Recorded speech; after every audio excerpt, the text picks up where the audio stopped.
Step back in time with me and visit the Ulster Folk Museum in Holywood in Northern Ireland. This is an incredible museum. It's very interactive. They have literally gone and taken vintage buildings, hundreds of years old, everything from cottages to townhouses to banks to churches.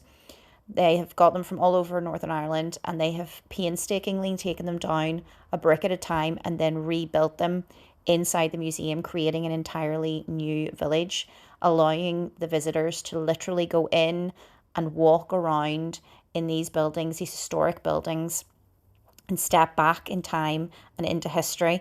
It's truly a really wonderful, wonderful way to learn about the history of Northern Ireland, the different classes, the way that people lived, the way that they cooked.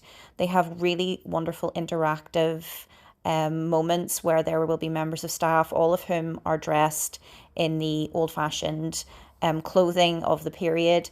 And they will do everything from baking bread and showing you how they did so back then, to printing, woodworking, ironwork. It's genuinely wonderful, and the children absolutely loved it and learned so much. Some of the history will tell you about how the buildings were actually built and how they were recreated within the village, but most of it focuses on that way of life back then. We absolutely loved it.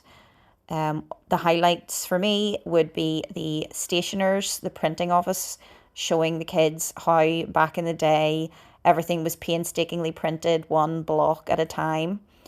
I loved also the police station, the big old fashioned cell.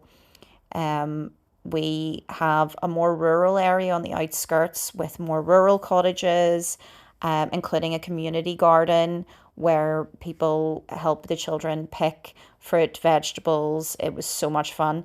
This gentleman is their blacksmith, and he was so much fun. His name is Gerald, and he told us all about how to smeld and smith. And then you always have to top it off with a stop at the old fashioned sweet shop so you can buy some sweets by the ounce. Fun day.